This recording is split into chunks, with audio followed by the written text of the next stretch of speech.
Bom dia. O irmão já orou e então podemos passar já para a mensagem, né? A oração do justo pode muito por sua eficácia. E eu queria começar o tema dessa madrugada falando uma frase que aparenta ser algo absurdo que eu vou dizer, parece ser heresia até o que eu vou dizer, mas ela não é heresia. Infelizmente, ela é uma realidade. A frase é o seguinte: tudo que Satanás faz, ele tem êxito. Vou repetir. Tudo que Satanás faz, ele tem êxito. Eu vou explicar. Desde lá do céu, Satanás conseguiu enganar, vou dizer assim, enganar e ludibriar uma terça parte dos anjos. Uma terça parte dos anjos pecaram junto com Satanás. Então, Satanás planejou, arquitetou, realizou sua obra lá no céu com seres angelicais, seres de mentes 100% perfeitas, e ele conseguiu enganar, ludibriar, levar para o lado dele e fazer pecar. Depois ele veio para a terra, os nossos primeiros pais, Adão e Eva. Ele conseguiu, da mesma forma como no céu, fazer com que Adão e Eva pecarem contra Deus. Cada ser humano que existe na Terra, ele conseguiu fazer com que essa pessoa, no caso incluindo nós todos, a pecarem. É por isso que eu digo que tudo que Satanás faz em termos de pecado, ele obtém êxito. Só que aí acontece que da queda de Adão até Cristo se passam 4.000 anos, em média, né? A gente tem esse cálculo assim, meio que um chute, né? 4.000 anos, ou seja, ele tem, até Cristo, 4.000 anos de experiência em fazer o ser humano pecar de todas as formas. Aí você pode olhar todos os relatos aí bíblicos, Noé, a descendência de Noé, teve antes disso, teve Caim e todos os descendentes de Caim ali. Aí depois veio o povo de Israel no Egito, bezerro de ouro. Aí veio mais para frente, aí veio os reis. Aí veio Saul pecou, foi atrás da feiticeira.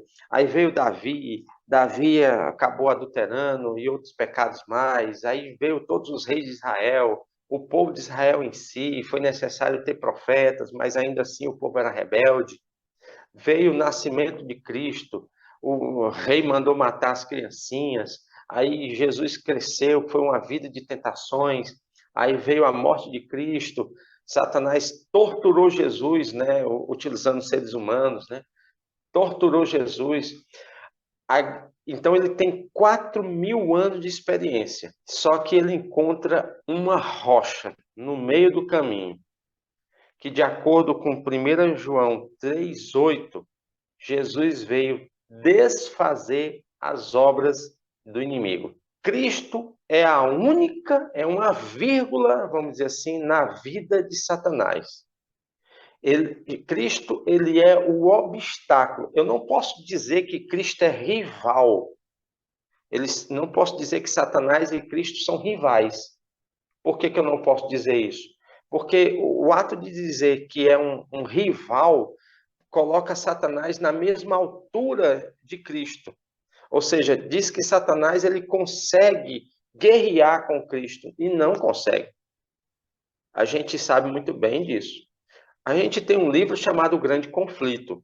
Só que na luta de Deus com Satanás não tem um conflito, um grande conflito, porque se Satanás fosse guerrear com Deus tete a tete, como dizem assim, seria um massacre, né? O nome do livro deveria ser O Grande Massacre, porque Deus ele tem poder para pulverizar qualquer um, incluindo ele.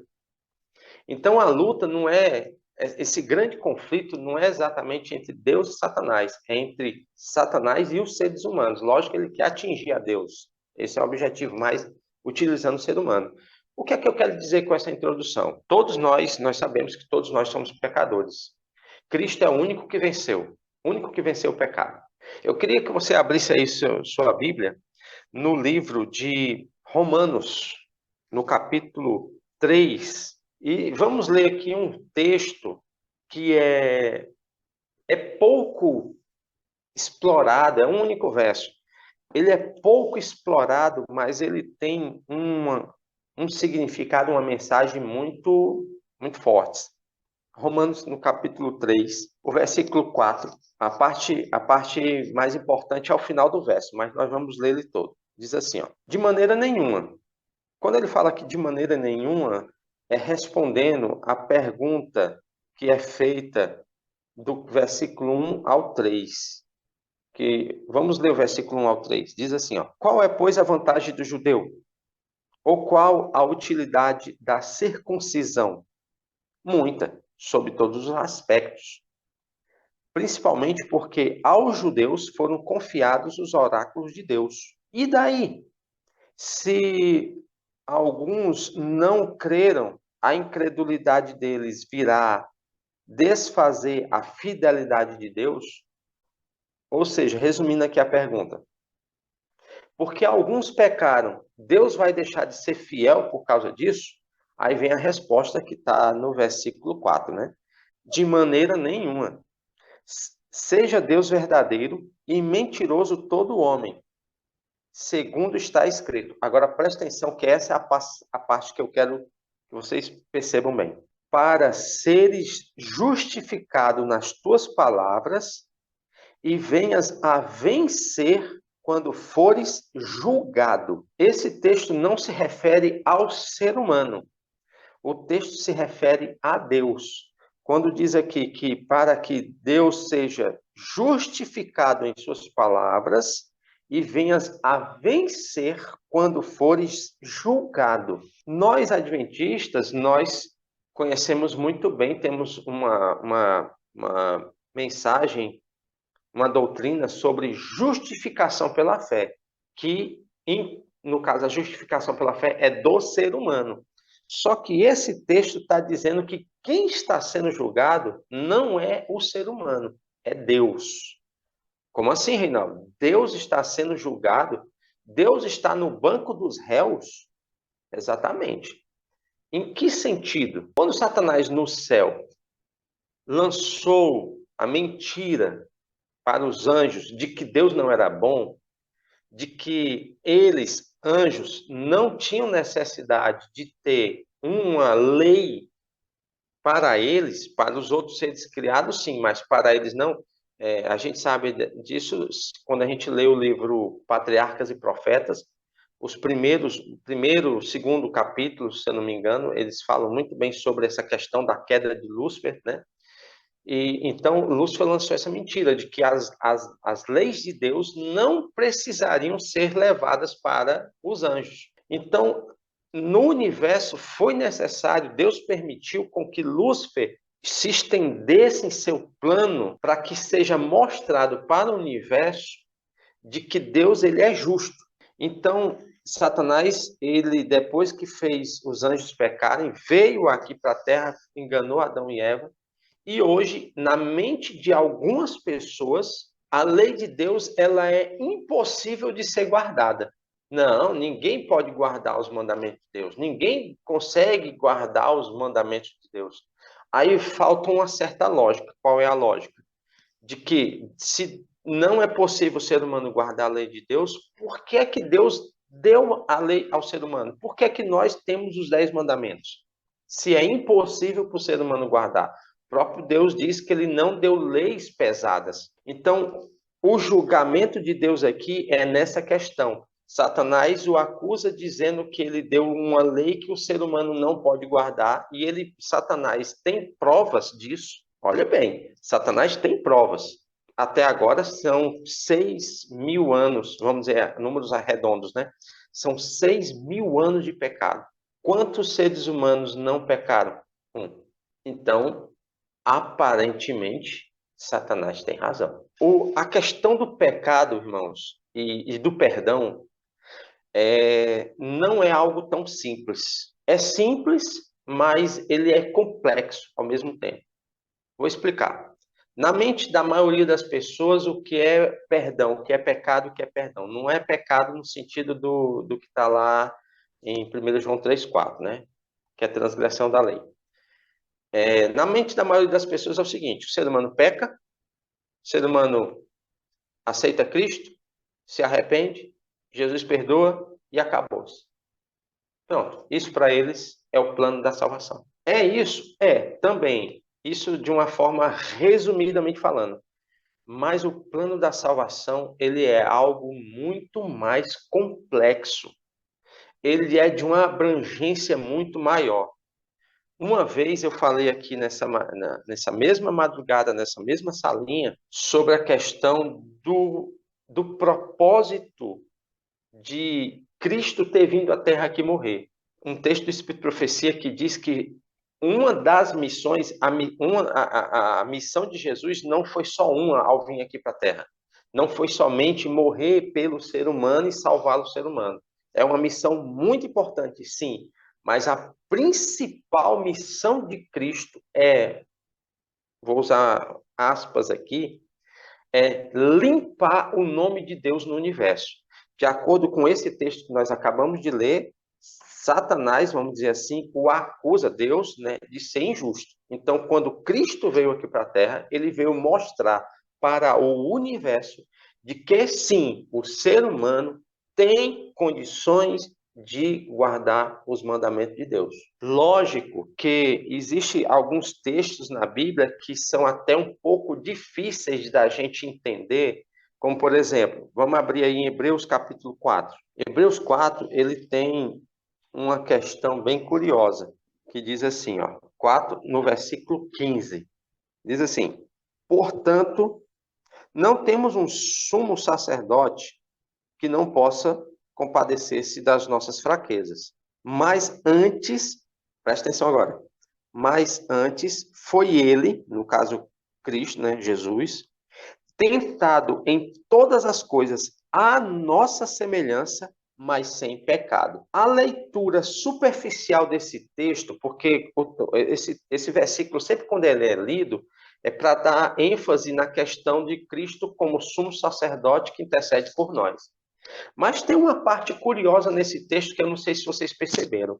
O texto diz que Jesus foi tentado em todas as coisas à nossa semelhança, mas sem pecado. Agora vamos lá. Jesus, vamos falar em questão de gênero, o gênero dele é masculino. Então as tentações de Cristo seriam tentações masculinas. Jesus não teria, entre aspas, tentações femininas. Quais seriam essas? Por exemplo, tentação por outro homem, tentações de, sei lá, desculpem o que eu vou falar aqui, as mulheres, mas questão de vaidade, né? Porque a vaidade, se bem que a vaidade hoje em homens também, tem homens que são vaidosos demais. Eu não estou dizendo que você não vá se cuidar, né? Mas tem homens que, sei lá. Então, Jesus ele não teve tentações, vamos dizer assim, femininas. Jesus ele viveu só, humanamente falando, até os 33 anos. Então, ele não teve tentações que tem uma pessoa de mais idade, como uma pessoa idosa. Vocês estão entendendo? Ele, por exemplo, ele não existia internet na época de Cristo, não existia iFood, não existia comidas que nós temos hoje, não existia cinema na época de Jesus, provavelmente ao teatro, alguma coisa assim, mas o cinema em si, como é hoje, não.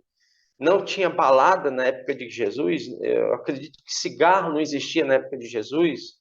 Então, existem tentações hoje que na época de Cristo não tinham. Então, a pergunta é, como é que ele foi tentado em todas as coisas, à nossa semelhança, se ele não tinha as tentações que nós temos hoje? Estão entendendo? É nesse sentido que eu digo que o plano da salvação, ele é muito mais amplo. O pecado, ele é muito mais amplo. Aí entra o quê? Em que Jesus foi tentado à nossa semelhança? Quando Adão veio à Terra, Adão ele não tinha a tendência a pecar.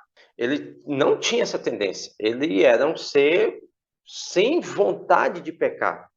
Satanás conseguiu convencer Adão a pecar. A Bíblia diz que Eva foi enganada. Eva foi enganada, mas Adão não foi enganado. Adão pecou consciente. Então, quando Cristo veio à Terra, ele veio na natureza, ele assumiu a natureza pecaminosa.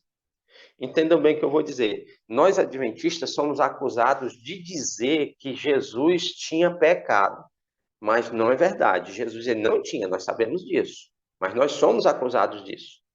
É por isso até que um dos motivos nós somos chamados de seita. Mas Jesus ele assumiu a natureza pecaminosa, né? Você não precisa abrir não, mas aqui no livro de Romanos, no capítulo 8, verso 3, ele diz bem claro isso. Você não precisa abrir, eu vou abrir aqui só para a gente poder ver bem o texto, que diz assim: portanto, o que for impossível à lei, no que estava enferma pela carne, isso fez Deus, enviando o seu próprio Filho em semelhança de carne pecaminosa.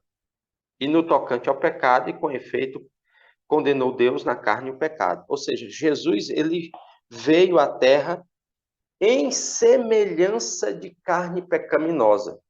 Ele não tinha tendência a pecar, ele veio como Adão. Por isso que Jesus é chamado aqui no livro de, de Romanos de segundo Adão. Ele é o segundo Adão. Então, quando Jesus veio, ele tinha a natureza, ele veio com o resultado do pecado, mas não afetado pelo pecado. Vocês entenderam, né? Ele veio, a natureza dele, ele sentia dor, ele sentia fome, ele sentia cansaço. Então, ele veio com 4.000 anos de resultado de pecado sobre o ser humano, mas ele não foi afetado. Ele veio provar para o universo que o ser humano, sim, Adão não tem desculpa para ter pecado, porque Adão, quando Adão pecou, ele era perfeito, saúde perfeita, corpo perfeito, mente perfeita, ele não estava com fome, e a tentação foi ele comer. E quando Cristo veio para a terra, que foi levado para o deserto para ser tentado, é interessante que ele foi levado pelo Espírito Santo para ser tentado. O Espírito Santo nunca nos leva a ser tentado, mas Cristo foi levado e Cristo estava lá com 4.000 anos de resultado de pecado sobre o ser humano, ou seja, o físico dele estava assim, passou 40 dias sem se alimentar, estava extremamente com fome. Quando a gente não toma o café da manhã, alguns, né? Quando não toma o café da manhã, já está passando mal. Aqui no Nordeste a gente fala que está dando uma piloura. Então, Cristo passou 40 dias sem se alimentar, estava fraco, humanamente falando fraco, fisicamente falando fraco, e a gente sabe que o físico afeta a mente, né? A mente de Cristo estava, de uma certa forma, abalada. Aí vem Satanás e o tenta a fazer aquilo que ele estava desejando fazer, o que era comer. Só que Satanás não tem êxito, porque, como eu falei no começo, até Cristo, Satanás consegue fazer o ser humano pecar. Só que quando chega em Cristo, ele encontra uma rocha. Ah, Reinaldo, mas aí é porque é o seguinte, é porque Jesus ele é Deus. Então, ele venceu Satanás como Deus. Não. Cristo ele esvaziou-se, assumindo a forma de servo. Nós sabemos muito bem disso. Então, quando Cristo vence Satanás no deserto e depois em toda a sua vida, ele vence como ser humano. Repito, para provar para Satanás, não é para provar para Deus, para provar para Satanás e para o restante do universo, inclusive e principalmente a nós, que é possível sim vencer o pecado e guardar os mandamentos de Deus. Então, como eu falei, o plano da salvação ele é muito mais amplo. Tem uma coisa muito curiosa, que eu não sei se vocês já pensaram. Quem são as pessoas que já estão no céu? A gente sabe que Enoque, Elias, né, foram transladados vivos. Moisés, que ressuscitou. E tem alguns que ressuscitaram ali com Cristo, né, na morte de Cristo, e que foram para o céu também. Então, essas pessoas já estão lá. No caso, eu não vou nem falar dessas últimas, mas Moisés, Enoque e Elias, no céu, né? Vivendo já o prêmio tão sonhado por todos nós, né? Agora, eu vou lançar agora uma pergunta que é muito curiosa. É muito curiosa. Havia a possibilidade de Jesus pecar, sim ou não? Responda por você mesmo. Havia a possibilidade de Jesus pecar? A pessoa pode pensar assim: não, não havia possibilidade porque Jesus é Deus. Mas lembra que eu falei agora, pô. Ele veio na forma humana. Se não fosse possível Jesus pecar, por que que ele foi tentado? Satanás, pô, saberia muito bem disso. Não, não é possibilidade de Jesus pecar, então o que é que eu vou fazer lá? Então, em certo ponto, pela sua natureza, por ele ter assumido a carne humana, havia sim a possibilidade de Jesus pecar. Não é heresia o que eu estou falando, não é blasfêmia. Havia a possibilidade de Jesus pecar. Muito bem. O que é que aconteceria com Moisés, Enoque e Elias se Jesus tivesse pecado? Ou se ele, não é questão de ter pecado, mas supomos que se Jesus, por algum momento, naquele momento ali no Getsêmani, que ele estava ali, é, é, vou dizer assim, decidindo se ele iria ou não morrer pelo ser humano, o cálice, ele pediu para que Deus passasse dele o cálice. Se Jesus tivesse simplesmente dito assim: olha, quer saber de uma coisa? O ser humano, ele é ruim, ele é incrédulo, ele é infiel, eu tanto que fiz por eles, mas eu estou vendo aí, meus discípulos não estão orando comigo, já fui lá 3 vezes falar com eles e eu estou aqui só. O ser humano não merece a salvação, porque realmente não merece, né? Eu vou voltar para o céu, eu vou deixar tudo de lado. Se Jesus tivesse desistido de nós, o que é que teria acontecido com Moisés, Elias e Enoque? Porque eles já estavam lá. Deus teria dito assim: olha, meus filhos, ó, pegando o beco aí, porque o negócio lá não deu certo e vocês vão ter que voltar. Infelizmente, não é da minha vontade, mas aí, meu filho desistiu, né? Meu filho desistiu, viu que realmente não merece, agora vocês, ó, desce, desce, desce ligeiro, porque o negócio está ficando feio para vocês. Não seria mais ou menos assim? Lógico que isso aqui é hipotético, né? Seria mais ou menos assim. Então, quando eles foram para o céu, eles foram como se fosse um cheque pré-datado. O plano da salvação, porque Cristo foi o Cordeiro de Deus, de acordo com Apocalipse 13:8, Cristo foi o Cordeiro de Deus que foi morto desde a fundação do mundo. Em algumas versões diz que desde antes da fundação do mundo. Ou seja, o plano da salvação, quando Cristo criou o ser humano, ele já foi planejado de que se o ser humano pecasse, isso está no livro Patriarcas e Profetas, se o ser humano pecasse, teria que ter um preço a pagar. Quando Cristo expôs esse plano para o universo, no caso para os anjos não aceitaram esse plano. Os anjos queriam, alguns deles disseram que eles fossem o sacrifício. Só que a lei requer o sangue daquele que pecar. E o criador dessa lei seria o único que seria suficiente para pagar o preço do pecado. Então, o Filho de Deus planeja ele ser sacrificado.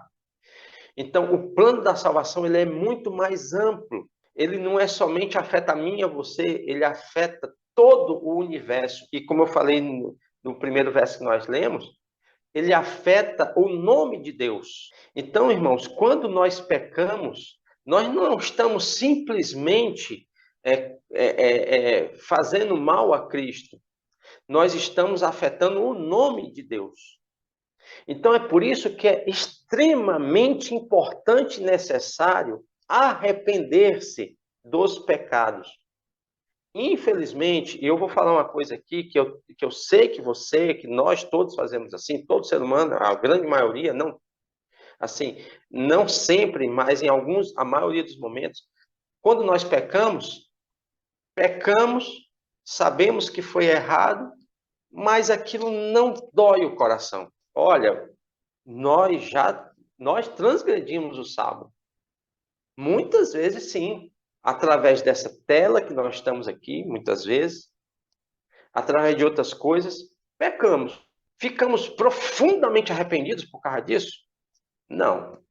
Dói esse pecado? Não. Dói quando é um pecado, aquele pecado mais grave, aquele pecado mais feio, aquilo ali dói. Mas esses outros pecados, a gente sabe que é errado, mas não dói. Que deveria doer, deveria ser algo assim que na hora, após, melhor se fosse antes, mas após deveria ser aquele tipo de, aquele sentimento assim, poxa vida, o que foi que eu fiz? Porque Cristo, quando pagou o preço do pecado, foi um preço muito grande. É por isso que é importante, de vez ou outra, nós fazemos uma revisão da nossa vida, nas nossas orações, né? Pedindo perdão a Deus pelos nossos pecados, aqueles que nós sentimos e também os que nós não sentimos como pecado. Pedir perdão a Deus por pecados que a gente cometeu, que a gente esqueceu, porque acontece. Porque o plano da salvação, repito, o plano da salvação, ele é muito mais amplo do que o que nós sabemos, né? E por isso que o perdão tem que ser, por isso que o perdão tem que ser, o arrependimento tem que ser sincero e profundo. Então eu concluo aqui com isso, irmãos. É um assunto bem abrangente. Lógico que quando a gente vai transmitir para uma pessoa através de um estudo bíblico, a gente dá aquela resumão sobre perdão, arrependimento, né, e confissão dos pecados. Mas nós que conhecemos bem a verdade, nós não temos desculpa para pecar, não temos desculpa. A nossa responsabilidade ela é muito maior, porque nós conhecemos. Jesus disse uma vez: se eu não teria falado, pecado não teriam. Agora que nós conhecemos, nós temos uma responsabilidade muito maior.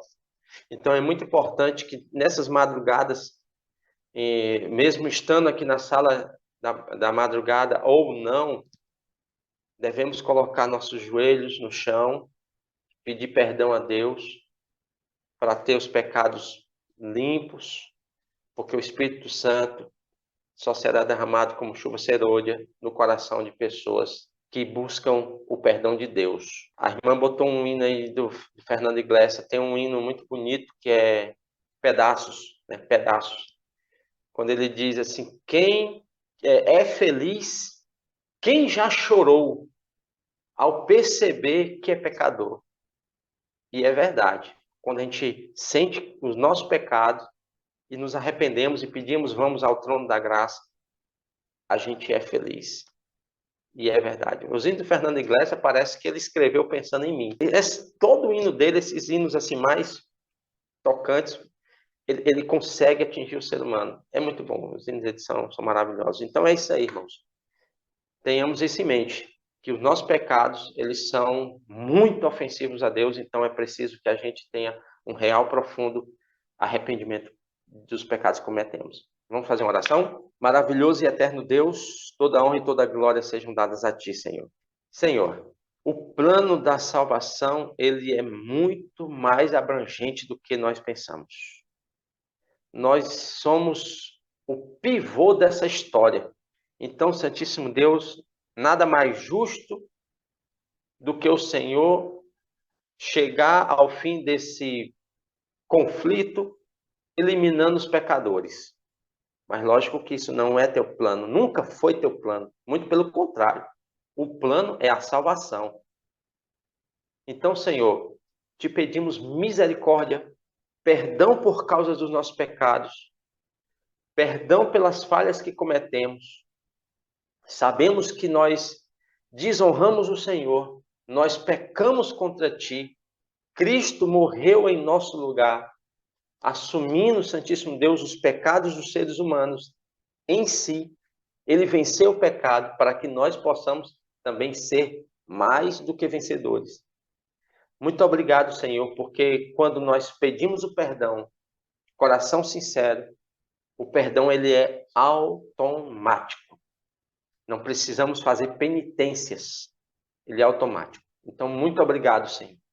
Porque hoje nós vamos começar um dia com os pecados perdoados. Agradecemos a Ti, abençoe o nosso dia, esteja conosco em todos os momentos que vierem, felizes e talvez infelizes. Nós te pedimos essas bênçãos em nome e por amor do nosso Senhor Jesus. Amém.